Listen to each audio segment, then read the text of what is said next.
je suis Sonia Stella. Je voudrais vous présenter ma technique qui s'appelle le sumier. De quoi a-t-on besoin pour travailler?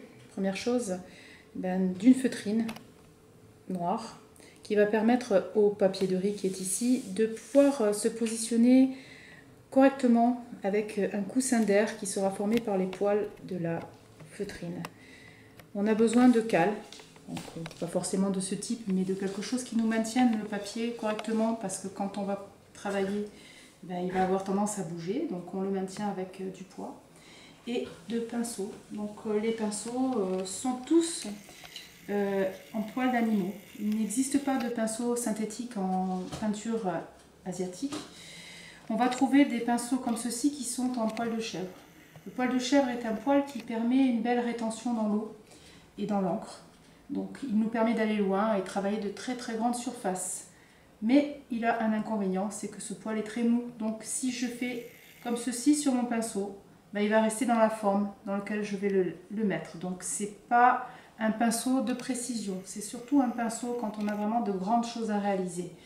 Après, dans un second temps, donc, pour faire des choses un petit peu plus nerveuses, on a besoin d'un pinceau en poil de fouine qui, lui, contrairement au premier pinceau en poil de chèvre, a une certaine nervosité et va gentiment revenir à sa place. Et on va noter aussi, au passage, la précision et la forme du pinceau, qui va nous permettre de travailler aussi bien très petit que très gros, puisque si on appuie sur toute la base du pinceau, on a quelque chose d'assez conséquent. Nous avons donc aussi d'autres pinceaux avec des mélanges de poils, comme celui-ci, ou encore celui-ci. On va retrouver de la fouine, du crin de cheval, des poils d'animaux un peu nerveux. Donc les pinceaux mélangés sont des intermédiaires entre le poil de chèvre et le poil de fouine. Quand on achète un pinceau, on les trouve sous cette forme-là.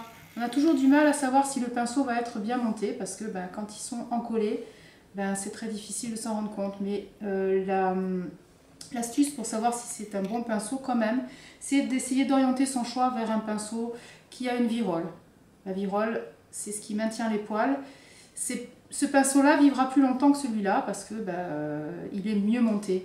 Ici, comme les manches sont toujours soit en bois, soit en bambou, on a forcément peut-être un risque que ça se fende parce que on est obligé quand même de mouiller les pinceaux. Donc le pinceau travaille et avec le temps, il s'abîme. Donc un pinceau à virole va vivre certainement plus longtemps.